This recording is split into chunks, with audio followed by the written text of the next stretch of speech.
한국은 48시간이면 됩니다. 백악관 핵심 참모가 대통령 앞에서 자신만만하게 보고했습니다.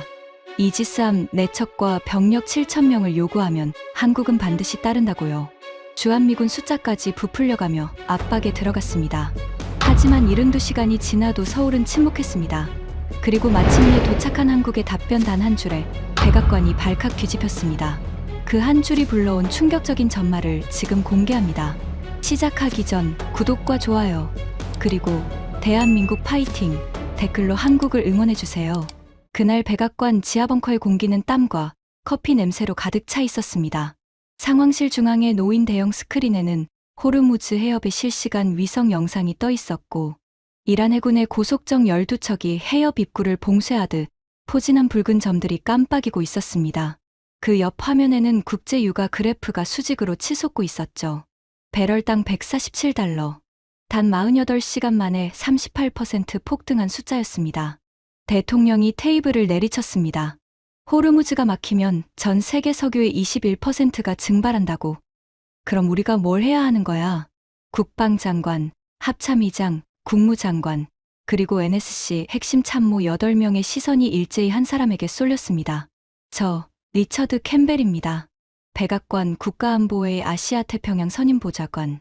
25년간 아시아 동맹국을 다뤄온 전문가. 워싱턴에서 저를 모르는 사람은 없었습니다. 아시아 외교가 꼬이면 가장 먼저 전화가 오는 사람. 동맹국들의 대통령 비서실장보다 제가 그 나라 안보 시스템을 더 잘 알고 있다는 자부심이 있었죠. 저는 천천히 자리에서 일어났습니다. 심장은 차분했습니다. 이런 위기야말로 제가 25년간 준비해온 무대니까요. 대통령님, 해법이 있습니다. 제가 리모컨을 누르자 스크린에 새로운 슬라이드가 떴습니다. 프로젝트 이글 쉴드, 동맹국 분담 시나리오. 호르무즈 해협 방어 작전을 미국 단독으로 수행하면 하루 3,200억 원이 소모됩니다. 한 달이면 9조 6천억 원. 이건 지속 불가능합니다. 합참의장이 고개를 끄덕였습니다. 이미 미 해군의 항모전단 2개가 페르시아만에 투입되어 있었고, 요격 미사일 재고는 40% 아래로 떨어진 상태였으니까요. 하지만 동맹국들의 자산을 활용하면 이야기가 달라집니다. 저는 다음 슬라이드를 넘겼습니다. 거기엔 동맹국 목록이 서열순으로 정렬되어 있었죠. 제열 1점, 일본, 영국, 호주. 자발적 참여 예상. 제열 2점, 한국. 코드명 에코. 제열 3점, 독일, 프랑스, 이탈리아. 설득 필요. 핵심은 제열 2입니다. 한국이죠. 대통령이 눈을 가늘게 떴습니다. 한국. 그 나라가 뭘 해줄 수 있는데? 저는 미소를 지었습니다. 이 질문을 25년간 기다렸거든요. 대통령님, 한국은 세계 6위 해군력을 보유하고 있습니다. 이지스 구축함만 4척. 호르무즈 해협 작전의 이상적인 전력이죠. 게다가 한국은 그 해협을 통과하는 석유의 73%를 수입합니다. 명분도 완벽합니다. 자국 에너지 수급을 위해 참여한다고 포장하면 됩니다. 근데 한국이 보낼까? 이 질문에 저는 자신 있게 답했습니다. 등골이 곧게 펴지는 쾌감을 느끼면서요. 한국은 48시간이면 됩니다. 상황실에 잠시 침묵이 흘렀습니다. 25년간 한국을 다뤄왔습니다. 그 나라는 구조적으로 우리에게 아니오라고 말할 수 없습니다. 북한의 핵이 머리 위에 있고 주한미군 28,500명이 방패막이를 하고 있으니까요. 우리가 요구하면 시간이 좀 걸릴 뿐 결국 따릅니다. 항상 그래왔습니다. 하지만 지금 이 순간 고백합니다. 그날 제 입에서 나온 그 한마디, 48시간이면 된다는 그 자신만만한 선언이 제 커리어뿐 아니라 미국이라는 제국의 체면을 송두리째 날려버리는 시발점이 될 줄은 꿈에도 몰랐습니다. 지금부터 제가 어떻게 미국의 가장 충성스러운 동맹을 잃었는지, 아니, 애초에 그 동맹이 충성스러운 게 아니라 참아주고 있었다는 걸 어떻게 깨달았는지 낱낱이 고백하겠습니다. 이 뼈아픈 실패담을 끝까지 들어주신다면 구독과 좋아요 부탁드립니다. 저는 한국을 사랑합니다. 진심으로요. 25년 전 처음 서울에 갔을 때 남산타워에서 내려다본 도시의 불빛에 감탄했습니다. 비빔밥을 먹으며 이 나라 사람들의 에너지를 느꼈죠. 좋은 사람들이었습니다. 하지만 사랑과 존중은 다른 겁니다. 저에게 한국은 늘 관리 대상이었습니다. 제 사무실 금고 안에는 분류 등급, 급비 문서가 있었는데 거기엔 아시아 동맹국 관리 매뉴얼이라는 제목이 붙어 있었죠. 제가 15년에 걸쳐 직접 작성한 문서였습니다. 그 문서에서 한국의 코드명은 에코였습니다. 에코, 메아리라는 뜻이죠. 우리가 말하면 그대로 되돌아오는 나라. 우리가 소리치면 같은 소리로 울려 퍼지는 나라. 스스로의 목소리가 없는 나라. 잔인하다고요? 맞습니다. 하지만 그게 현실이었습니다. 적어도 제가 아는 현실은 그랬습니다. 왜 저는 한국을 그렇게 봤을까요? 25년 동안 축적된 데이터가 있었기 때문입니다. 이라크전 때를 기억합니다. 미국이 이라크 침공을 결정하고 동맹국들에게 파병을 요청했죠. 독일이 거절했습니다. 프랑스가 거절했습니다. 터키마저 미군 통과를 불허했죠. 하지만 한국은 자이툰 부대 3,600명을 보냈습니다. 이 자이툰 부대라는 이름은 평화를 의미하는 아랍어라고 했지만 저는 그게 중요하지 않았습니다. 중요한 건 한국이 결국 보냈다는 사실이었죠. 아프가니스탄도 마찬가지였습니다. 한국은 오시노 부대를 파견했습니다. 소말리아 해역에 청해부대도 보냈죠. 패턴이 완벽했습니다. 미국이 요구하면 한국 내부에서 논란이 일고 여론이 반대하고 국회에서 싸우고 시간이 좀 걸리지만 결국 보냈습니다. 항상 그랬습니다. 제 매뉴얼에는 이렇게 적혀 있었습니다. 한국의 거부는 협상의 시작이지 결론이 아니다.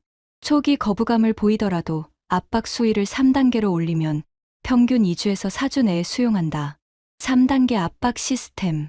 이것도 제가 만든 겁니다. 1단계. 외교적 유감 표명. 동맹으로서 실망스럽다는 메시지를 외교 채널로 전달합니다. 한국 외교부가 흔들리기 시작하죠. 2단계. 안보 불안 조성. 한반도 주변 전략 자산 전개를 축소하거나 한미연합훈련 연기를 암시합니다. 한국 언론이 불안 기사를 쏟아내기 시작하면 여론이 바뀌죠. 3단계. 경제적 압박. 통상 문제와 연계하거나 방위비 분담금 협상에서 강경 입장을 취합니다. 이 세 단계를 밟으면 한국은 예외 없이 따랐습니다. 25년간 단 한 번도 이 공식이 틀린 적이 없었죠. 그래서 저는 이번에도 똑같을 거라고 확신했습니다. 아니, 확신 정도가 아니었습니다. 당연하다고 여겼죠. 해가 동쪽에서 뜨는 것처럼 한국은 결국 따를 거라고. 대통령에게 브리핑을 마치고 제 사무실로 돌아왔을 때 저는 이미 한국의 승인을 기정사실로 처리하고 있었습니다. 작전 계획서에 한국 이지스함 4척을 포함시켜 참모가 물었습니다. 아직 한국 측 답변이 없는데요? 저는 코웃음을 쳤습니다. 답변은 형식일 뿐이야. 한국은 에코다. 메아리는 반드시 돌아온다. 하지만 여기서 한 가지 더 악랄한 계획을 세웠습니다. 이 부분은 지금 고백하면서도 얼굴이 뜨겁습니다. 저는 대통령에게 이렇게 건의했습니다. 요구 수준을 높게 잡으십시오. 이지스함 4척에 병력 7,000명. 한국은 당연히 깎으려 할 겁니다. 그러면 이지스함 3척, 병력 5,000명으로 타협하는 척하면 됩니다. 한국은 자기가 협상에서 이겼다고 착각할 것이고 우리는 처음부터 원했던 규모를 정확히 얻게 됩니다. 대통령이 피식 웃었습니다. 장사꾼이네 캠벨. 저도 웃었습니다. 손가락 끝에 동맹국 하나가 꿈틀거리는 쾌감. 그 위에 군림하는 기분. 솔직히 말하면 그게 좋았습니다. 그리고 백업 플랜도 준비했습니다. 혹시 정말 만에 하나라도 한국이 끝까지 버틸 경우를 대비해서요. 프로젝트 블랙아웃. 한반도에 배치된 패트리어트 방공 포대를 중동으로 빼겠다는 협박이었습니다. 북한의 미사일이 머리 위를 날아다니는 나라에서 방공망을 걷어간다. 한국으로서는 악몽이죠. 이 카드를 꺼내면 한국은 스문의 시간 안에 백기를 들 거라고 확신했습니다. 블랙아웃은 최후의 수단이야. 쓸 일 없겠지만 저는 그렇게 중얼거리며 서류에 서명했습니다. 그때까지만 해도 이 카드를 꺼낼 일은 절대 없을 거라고 생각했거든요. 한국은 에코니까. 공식 요청서가 서울에 도착한 건 화요일 오후 2시 워싱턴 시간 기준이었습니다. 저는 그 문서를 직접 작성했습니다. 외교적 수사를 잔뜩 입혔지만 본질은 간단했죠. 이지스함 4척, 해병대, 포함 7,000명을 호르무즈 해협 다국적 연합군에 파견하라. 48시간 내 답변을 요청한다. 문서를 보내고 저는 커피를 한 잔 내렸습니다. 느긋하게요. 마치 온라인 쇼핑을 하고 배송 조회를 기다리는 기분이었습니다. 주문은 넣었고 물건은 올 테니까. 첫 번째 12시간은 평화로웠습니다. 한국 외교부가 검토 중이라는 형식적인 답변을 보내왔고, 저는 당연하다는 듯 고개를 끄덕였죠. 한국의 관료 시스템은 이렇게 작동합니다. 먼저 시간을 끌고 내부 회의를 하고 여론을 살핀 다음 미국이 원하는 방향으로 결론을 낸다. 제 매뉴얼에 적힌 그대로였습니다. 24시간이 지났습니다. 아직 전화가 없었습니다. 하지만 괜찮았습니다. 보통 이 단계에서는 한국 국방부와 외교부 사이에 줄다리기가 벌어지거든요. 국방부는 파병을 꺼리고 외교부는 동맹 관계를 고려해서 밀어붙이죠. 이 과정이 하루 이틀 걸리는 건 정상이었습니다. 36시간. 슬슬 제 발가락이 구두 안에서 꿈틀거리기 시작했습니다. 보통 이쯤이면 한국 외교부 차관급에서 비공식 채널로 접촉이 옵니다. 규모를 좀 줄여줄 수 있느냐거나 명칭을 비전투 지원으로 바꿀 수 있느냐는 식의 물밑 타협 시도가요. 그게 한국식 협상의 시작 신호거든요. 아무 연락도 없었습니다. 저는 한국 담당 데스크에 전화했습니다. 서울 쪽 움직임이 있어? 특별한 동향이 없습니다. 보좌관님. 비공식 채널은? 잠잠합니다. 잠잠하다? 이상했습니다. 한국이 잠잠한 건 보통 두 가지 경우입니다. 내부에서 격렬하게 싸우고 있거나 아니면 이미 결론을 내렸거나. 저는 전자라고 판단했습니다. 48시간. 데드라인이 지났습니다. 서울에서 온 공식 회신은 없었습니다. 대신 한국 외교부 대변인이 정례 브리핑에서 이렇게 말했다는 보고가 올라왔습니다. 미국 측의 요청에 대해 한국 정부는 국익과 안보 상황을 종합적으로 검토하고 있습니다. 종합적으로 검토. 25년간 이 표현을 수없이 들어왔지만 이번에는 뉘앙스가 달랐습니다. 보통은 검토 중이며 동맹의 중요성을 충분히 인식하고 있다는 수식어가 붙거든요. 그 수식어가 빠져 있었습니다. 등줄기를 타고 뭔가 차가운 것이 스르르 흘러내렸습니다. 25년의 촉이 경고음을 울리고 있었지만 저는 그 신호를 무시했습니다. 형식적인 절차야. 내부 정치가 좀 복잡한 모양이지. 저는 스스로를 안심시키며 참모에게 지시했습니다.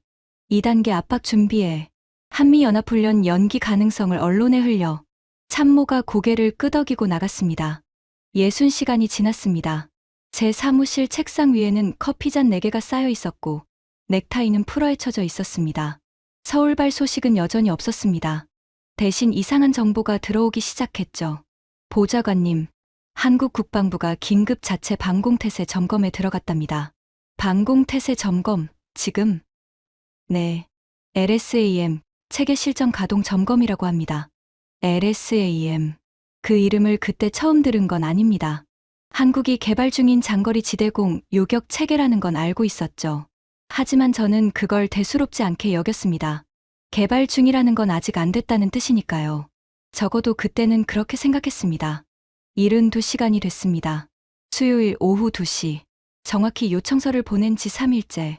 데드라인을 하루나 넘긴 시점에서 마침내 서울로부터 공식 회신이 도착했습니다. 참모가 제 사무실 문을 노크도 없이 벌컥 열었습니다.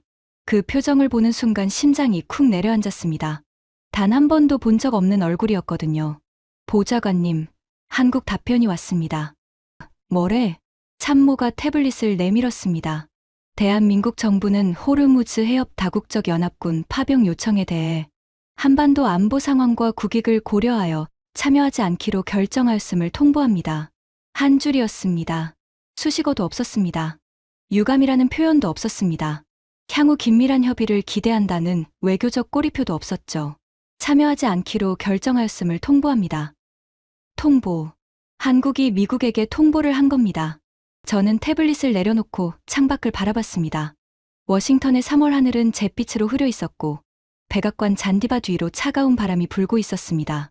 심장이 빠르게 뛰기 시작했고 관자놀이에서 핏줄이 욱신거렸습니다. 25년이었습니다. 25년간 단 한 번도 틀린 적 없던 공식이 깨진 겁니다. 하지만 그때까지도 저는 인정하지 않았습니다. 아니, 인정할 수 없었습니다.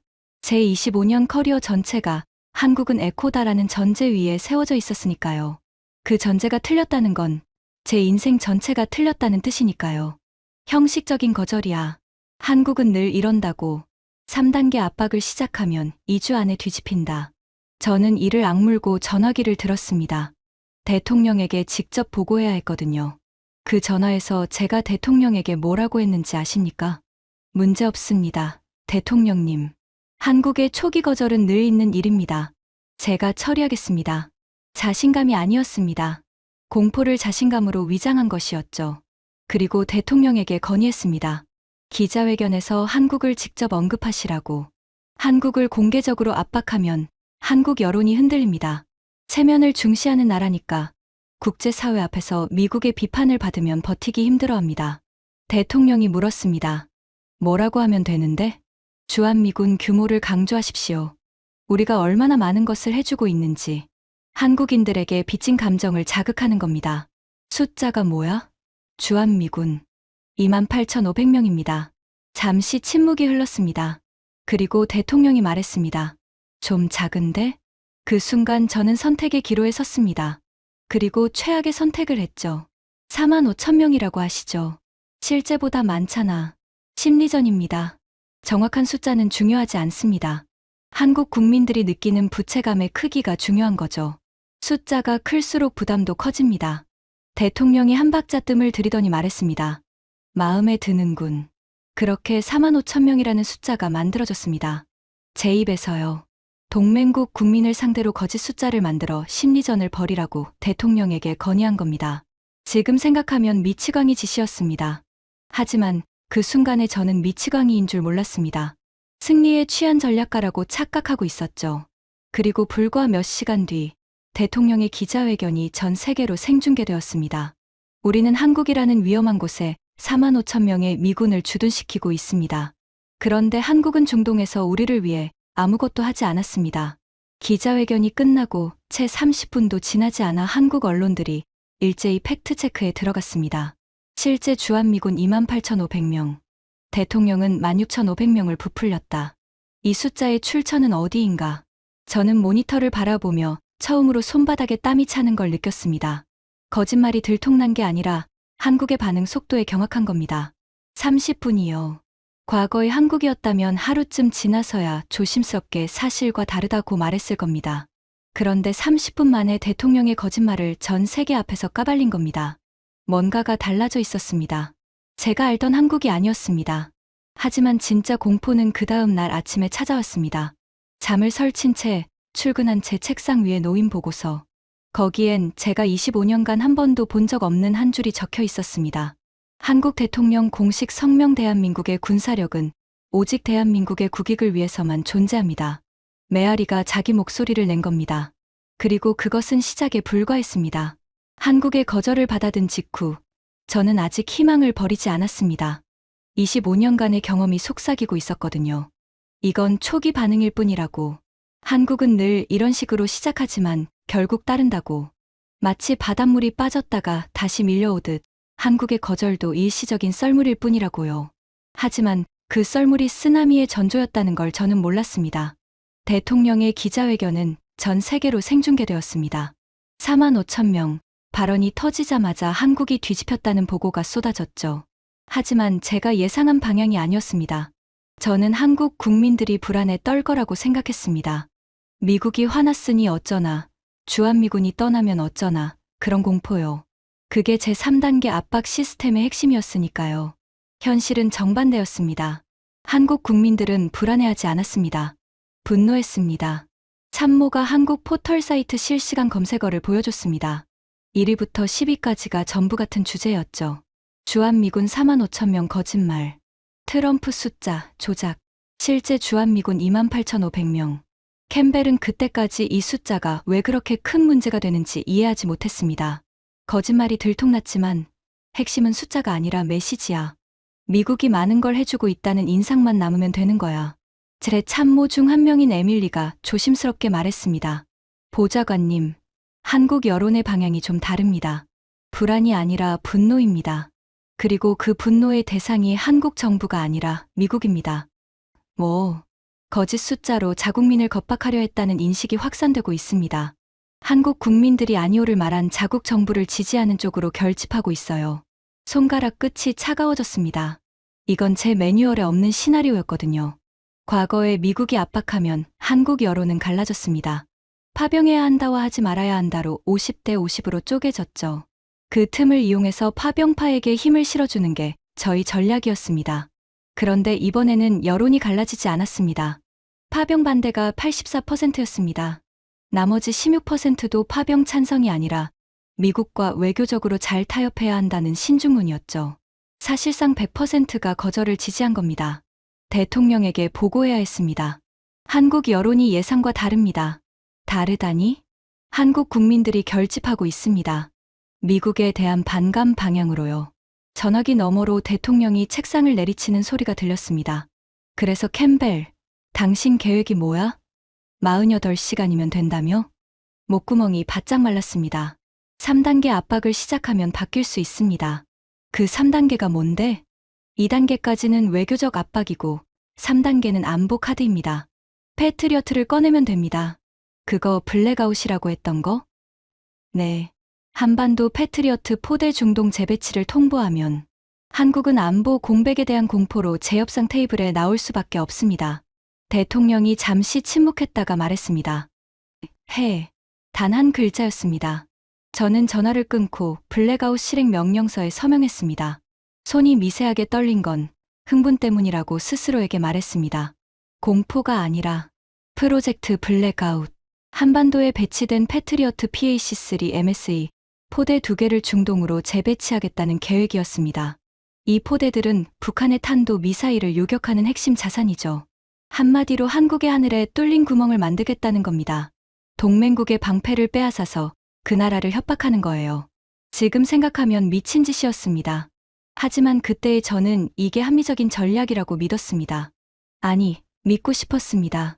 한국을 다시 에코로 만들기 위해서는 이 정도의 충격이 필요하다고 비공개 외교 채널을 통해 한국 국방부의 메시지를 전달했습니다.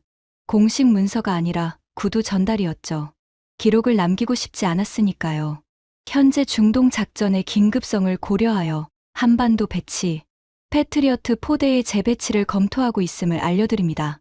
외교적 표현으로 포장했지만 뜻은 명확했습니다. 파병하지 않으면 방패를 빼겠다. 저는 한국의 반응을 기다렸습니다. 과거의 패턴대로라면 한국 국방부가 긴급 회의를 소집하고 외교부에 미국이 패트리어트를 빼간다고 보고하고 청와대가 패닉에 빠져 비공개 접촉을 요청할 것이었습니다. 6시간이 지났습니다. 한국 국방부의 답변이 왔습니다. 참모가 들고 온 보고서를 읽는 순간 저는 의자에서 일어나지 못했습니다. 다리의 힘이 풀렸거든요. 대한민국 국방부는 미측의 패트리어트 재배치 검토를 인지하였습니다. 미측의 작전 소요에 따른 결정을 존중하며 재배치가 이루어질 경우 대한민국은 자체 방공 체계로 완벽히 대응할 준비가 되어 있음을 알려드립니다. 한 번 더 읽었습니다.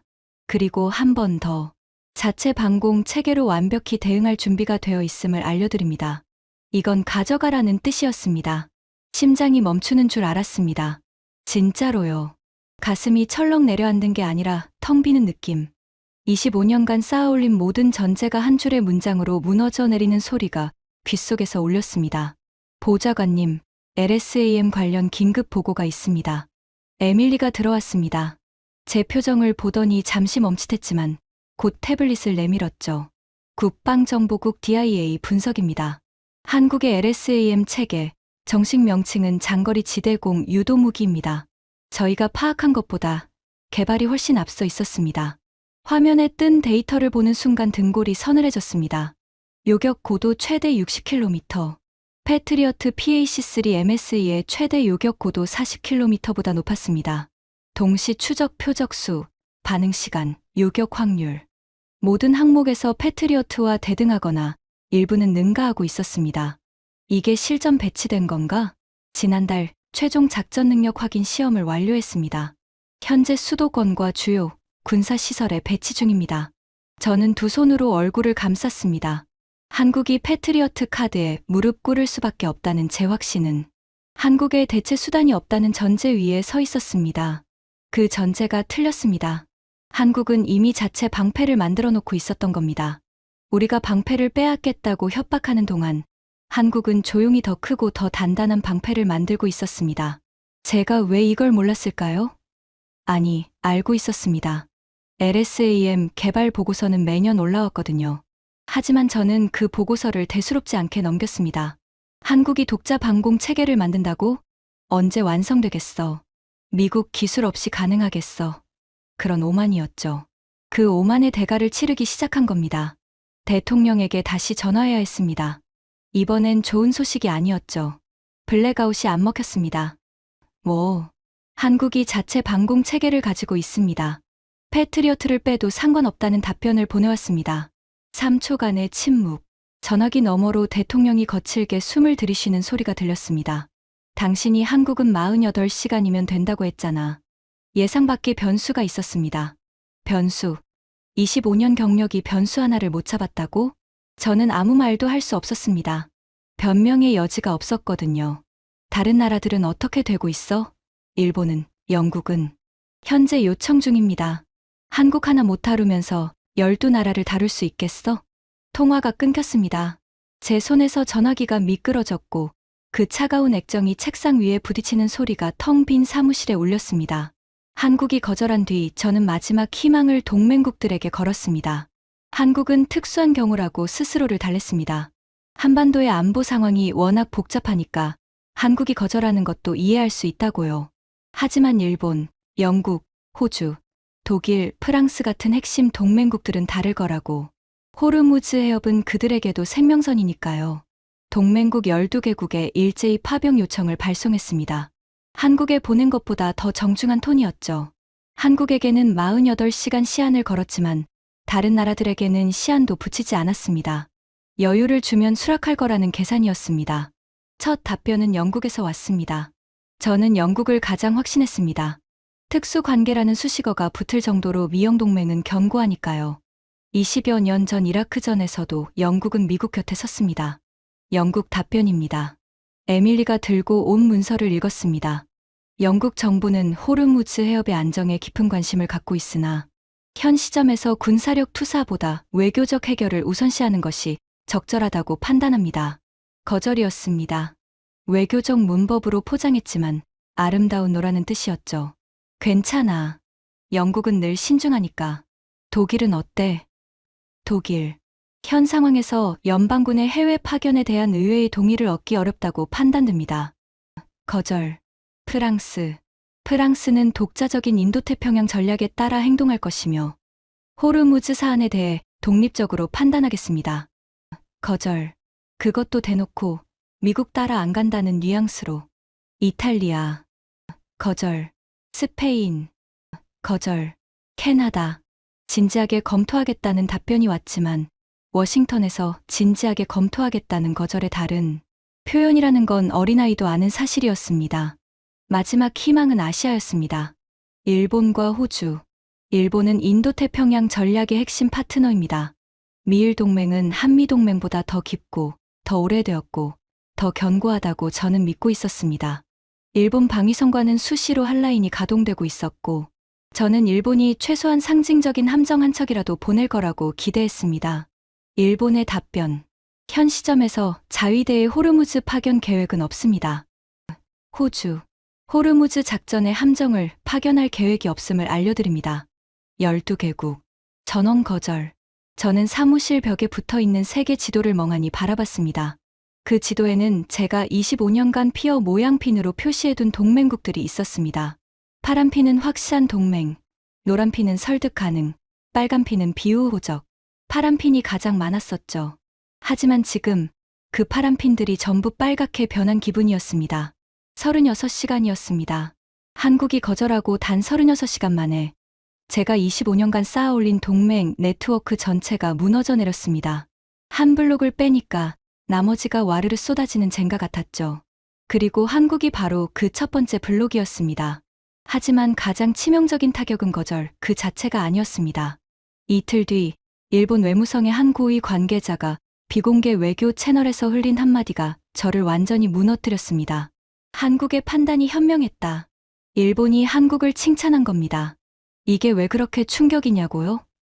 25년간 아시아 외교를 하면서 제가 가장 잘 활용해온 구도가 한일 경쟁이었거든요. 한국과 일본은 역사 문제로 늘 경쟁하고 견제합니다. 저는 그 틈을 이용했죠. 한국에 일본은 이미 협력하기로 했다고 귀띔하면 한국이 뒤처질까봐 서두르고 일본에 한국이 더 적극적이다라고 말하면 일본이 자존심 때문에 올라타는 시기였습니다. 한일 경쟁심을 이용한 양비론 전략. 이게 제 비장의 무기였습니다. 그런데 일본이 한국을 칭찬했습니다. 한국의 거절이 현명했다고. 이건 단순한 외교적 립서비스가 아니었습니다. 일본이 미국의 요구를 거절하면서 동시에 가장 먼저 거절한 한국에 정당성을 부여한 겁니다. 제 양비론 전략이 완전히 파산한 순간이었죠. 에밀리가 분석 보고서를 가지고 왔습니다. 보좌관님, 동맹국들의 거절 패턴을 분석했습니다. 뭘 발견했어? 한국이 첫 번째로 거절한 뒤 나머지 국가들의 거절이 훨씬 빨라졌습니다. 일종의 도미노 효과입니다. 한국의 거절이 다른 나라들에게 일종의 면허를 부여한 셈이죠. 미국에게 아니오라고 말해도 괜찮다는. 심장이 쿵쿵 울렸습니다. 제 악몽 중의 악몽이 현실이 된 겁니다. 한국의 거절이 단순한 한국만의 거절로 끝난 게 아니라 전 세계 동맹국들에게 미국의 반기를 드는 선례를 만들어버린 겁니다. 저는 25년간 한국을 에코라고 불렀습니다. 메아리. 하지만 그 에코가 산을 울리는 첫 번째 외침이 되어 전 세계에 퍼져나간 겁니다. 코드명을 잘못 붙인 거였어요. 한국은 에코가 아니라 트리거였습니다. 동맹국들의 연쇄 거절이 세계 뉴스를 장악한 바로 그 순간, 미국 내부에서도 화산이 터졌습니다. 솔직히 외부의 거절보다 내부의 폭발이 더 무서웠습니다. CNN이 긴급 여론조사를 실시했습니다. 결과가 발표되는 순간 백악관 전체가 얼어붙었죠. 미국 성인 71%가 이란 작전의 즉각 중단을 요구했습니다. 64%가 공습에 반대했습니다. 그리고 무려 58%가 동맹국의 파병을 강요하는 것은 부적절하다고 응답했습니다. 58%. 미국 국민의 과반이 우리가 동맹국을 갈취하고 있다고 인식하기 시작한 겁니다. 한국이 45,000명 거짓말을 까발린 게 결정적이었습니다. CNN, 뉴욕타임스, 워싱턴 포스트가 일제히 팩트체크 기사를 냈고 대통령이 동맹국 국민을 상대로 숫자를 조작했다는 프레임이 형성된 겁니다. 미국 국민들도 분노했습니다. 자국 대통령이 거짓말쟁이라는 게 수치스러웠던 거죠. 그 숫자를 만든 사람이 접니다. 제가 45,000명이라고 하시죠 라고 건의했을 때는 그게 영리한 심리전이라고 생각했습니다. 하지만 그 거짓말이 부메랑이 되어 미국의 신뢰 자체를 갈아버린 겁니다. 동맹에게 거짓말하는 나라. 그게 세계가 미국을 바라보는 새로운 프레임이 됐습니다. 시위가 시작됐습니다. 워싱턴 내셔널 몰에서 시작된 반전 시위는 삽시간에 전국으로 번졌습니다. 뉴욕 타임스 스퀘어, 로스앤젤레스 다운타운, 시카고 밀레니엄 파크. 사흘 만에 전국 1200만 명이 거리로 쏟아져 나왔습니다. 백악관 앞에만 120만 명이 모였습니다. 제가 출근하려고 차에서 내렸을 때 시위대의 피켓이 눈앞을 가득 메웠습니다. 동맹은 갈취 대상이 아니다. 우리 아들을 중동에 보내지 마라. 45,000명은 거짓말이었다. 그리고 저를 소름 끼치게 만든 피켓 하나. 누가 그 숫자를 만들었는가? 다리가 후들거렸습니다. 아직 제 이름이 언론에 나온 건 아니었지만 시간 문제라는 걸 본능적으로 알았습니다. 의회도 폭발했습니다. 상원 군사위원회에서 호르무즈 작전 추가 예산안이 올라왔는데 찬성 23표, 반대 68표로 부결되었습니다. 여당 의원 15명이 반란표를 던진 겁니다. 대통령 소속 정당 의원들마저 등을 돌린 거죠. 하원은 더 심했습니다. 동맹국 강압 금지법이라는 이름의 법안이 발의됐습니다. 내용은 충격적이었어요. 미국 정부가 동맹국의 군사적 참여를 강제하기 위해 안보 자산 철수를 위협하는 행위를 금지한다. 블랙아웃. 제가 만든 프로젝트 블랙아웃이 의회에서 불법화될 위기에 처한 겁니다. 대통령의 지지율은 역대 최저치를 경신했습니다. 취임 이래 가장 낮은 27%. 임기를 시작한 지 겨우 2달 만에 국정 지지율이 20%대로 떨어진 건 미국 역사상 전례가 없는 일이었습니다. 대통령이 저를 불렀습니다. 상황실이 아니라 대통령 집무실이었습니다. 평소라면 영광이었겠지만 그날은 달랐습니다. 집무실 문을 열고 들어가는 순간 대통령의 눈빛을 보고 직감했습니다. 저는 지금 보좌관이 아니라 피고인이라는 걸. 캠벨. 네, 대통령님. 45,000명. 그 숫자를 건의한 게 당신이지? 심장이 턱 막혔습니다. 네. 48시간이면 된다고 한 것도 당신이고? 네. 블랙아웃도 당신이 설계했고? 네, 대통령님. 대통령이 책상 위에 서류 더미를 밀어냈습니다. 서류들이 바닥에 흩어지는 소리가 방 안에 울렸죠. 나는 당신의 전문가적 판단을 믿고 모든 걸 맡겼어. 한국은 자동이라고, 한 달이면 연합군이 꾸려진다고. 그런데 지금 뭐야? 한국은 우리 면전에서 문을 닫았고 12개국이 줄줄이 따라갔고 국민 1200만 명이 내 목을 치라고 거리에 나왔어. 그리고 이 모든 것의 시작이 당신이 만든 가짜 숫자였어. 저는 아무 말도 하지 못했습니다. 변명의 여지가 없었으니까요. 마지막으로 한 번만 더 기회를 주겠어. 이 상황을 수습할 방법이 있어? 있었습니다. 아니, 있다고 믿고 싶었습니다. 한국이 거절하면서 얻은 경제적 이익을 박탈하면 됩니다. 안보가 아닌 경제로 공격하는 겁니다. 대통령의 눈이 가늘어졌습니다. 계속해봐. 저는 마지막 카드를 꺼냈습니다. 한국이 파병을 거절하면서 오히려 경제적으로 이득을 보고 있다는 사실이 제 자존심을 가장 깊게 찔렀거든요. 한국의 거절 이후 국제사회에서 벌어지고 있는 일들은 제가 상상한 것에 정반대였습니다. 하나하나가 제 심장을 찔러오는 칼날 같았죠. 첫 번째 칼날은 에너지 시장에서 날아왔습니다. 중동 산유국들이 한국을 재평가하기 시작한 겁니다. 오만, 카타르, UAE가 잇따라 한국과 장기 에너지 공급 계약을 체결했습니다. 계약 조건이 파격적이었어요. 일본과 유럽 국가들이 호르무즈 위기로 인한 전시 보험료 폭등으로 배럴당 $25 이상의 추가 할증을 물고 있을 때 한국은 할증 없는 안정 단가로 계약한 겁니다. 왜?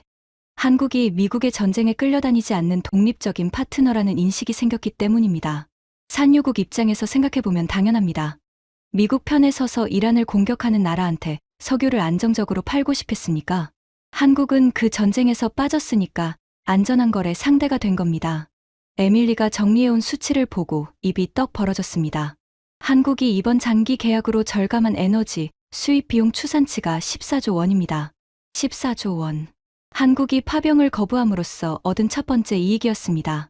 두 번째 칼날은 방산 시장에서 왔습니다. 미국이 호르무즈에서 허우적거리는 사이에 전 세계 국가들은 미국의 군사적 보호에 의존하는 건 위험하다는 교훈을 배우고 있었습니다.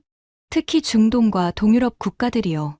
미국이 동맹국을 협박해서 자기 전쟁에 끌어들이려 한다는 사실이 알려지면서 미국산 무기를 쓰면 결국 미국의 전쟁에 끌려갈 수 있다는 공포가 확산된 겁니다.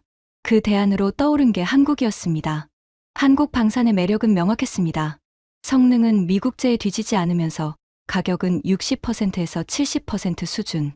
그리고 가장 중요한 건 한국은 미국처럼 무기를 팔면서 정치적 조건을 걸지 않는다는 겁니다. 불과 2주 만에 벌어진 일의 규모를 말씀드리겠습니다. 폴란드가 기존에 미국과 진행하던 차세대 방공 체계 도입 계약을 보류하고 한국의 천궁 시스템 추가 도입을 검토하기 시작했습니다. 사우디아라비아가 한국형 무인 호위함 12척을 긴급 발주했습니다. 루마니아, 노르웨이, 말레이시아가 한국산 자주포와 장갑차 도입 의향서에 서명했습니다. 제 참모가 정리한 한국 방산 수출 급증 데이터, 한국의 거절 이후 한 달 동안 새로 체결되거나 구체화된 방산 계약 총액이 58조 원을 넘어섰습니다. 58조 원이요. 한국이 파병을 거절한 대가가 58조 원의 방산 수출이었습니다. 세 번째 칼날이 가장 아팠습니다. 글로벌 자본이 한국으로 몰리기 시작한 겁니다.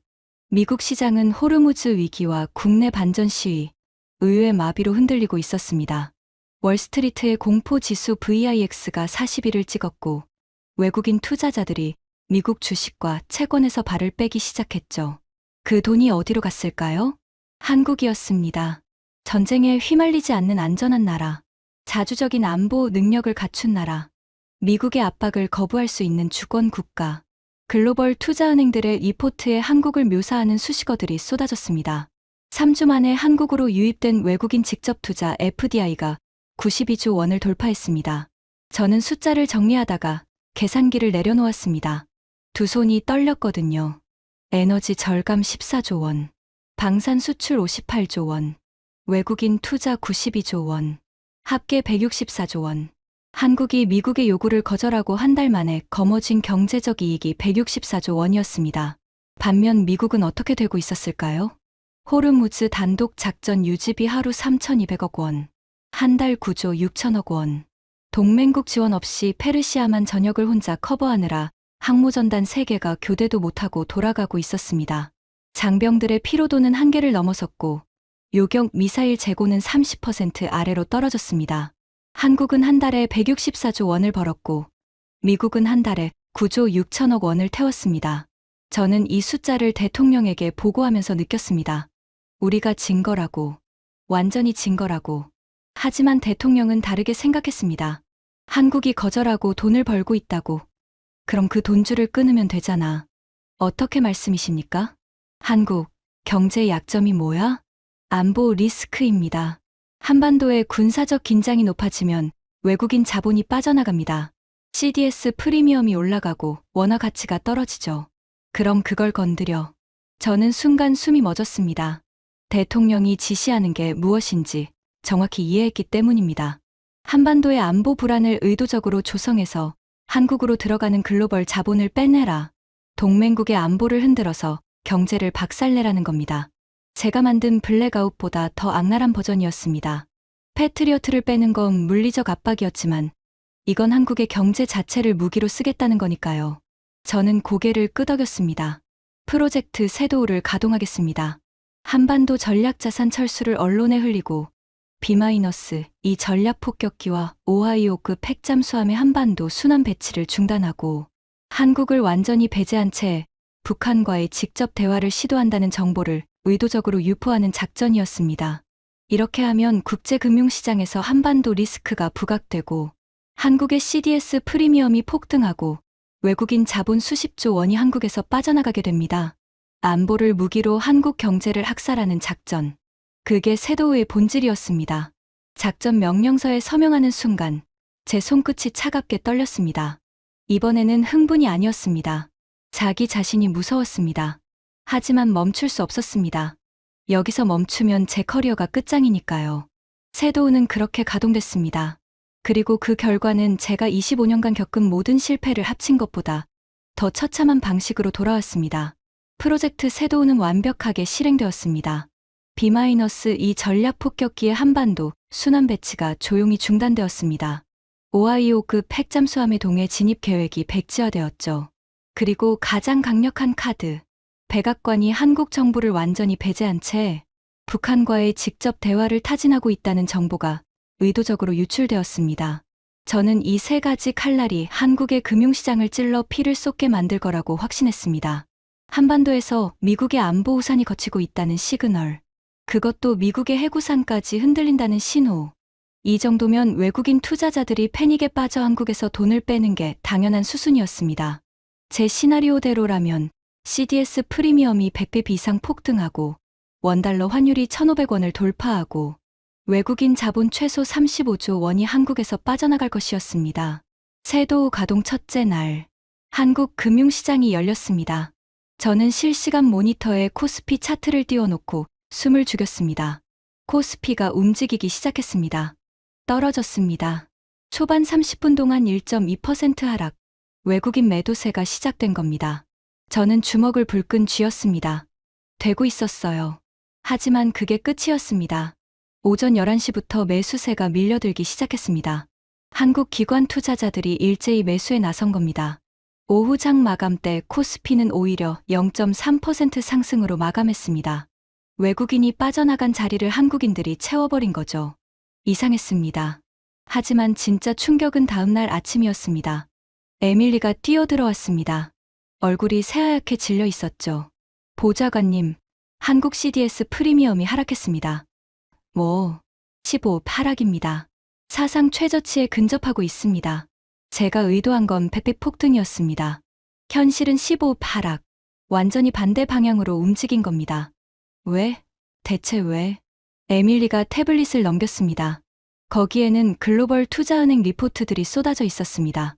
골드만삭스, 한국은 미국의 안보 압박에도 불구하고 독자적 방위 체계를 통해 안보 주권을 확보한 유일한 아시아 국가다.